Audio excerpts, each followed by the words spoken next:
బతికినంతకాలం నాన్న ఉంటాడు, తింటాను. ఆ తర్వాత తర్వాత ఆ తర్వాత ఏ గుడి దగ్గరో ఎక్కడో వాళ్ళకు ఉంటాయి. చెప్పు పెట్టుకొని చెప్పట్టుకొని అనుకుంటావా? మనకు అడుక్కోవాల్సిన కర్మ ఏంటి, వాళ్ళే ఇస్తారు. చెప్పు పెట్టుకొని అలా కూర్చుంటావు, అక్కడ కూడా అడుక్కో. ఏం లేదు, ఇప్పుడు యూట్యూబ్లో ఏదో ఫ్యాక్ట్ ఏదో చిన్న చిన్న ఛానల్ పెట్టేసి అడుక్కుంటాం. దాన్ని ముందు సబ్స్క్రైబర్లు అడుగుతాము. ఇదిగో నేను ఎలా కొంచెం పెద్ద చేస్తున్నాను, మీరు ఇవ్వండి డబ్బులు. లేకపోతే పని చేయరా, ఆ చెప్పు తీసుకొని వీడియో షూట్ చేసుకుంటా ఉండు. యాక్ ఫ్రెండ్స్ ఈ రోజు ఈ గుడికి వచ్చాను. ఏదో బాగుంది, నిజమే.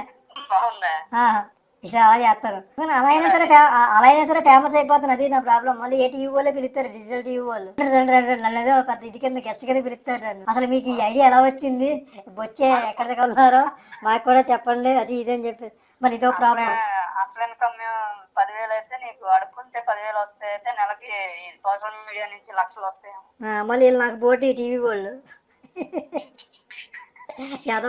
ఎందుకు మనకి లైఫ్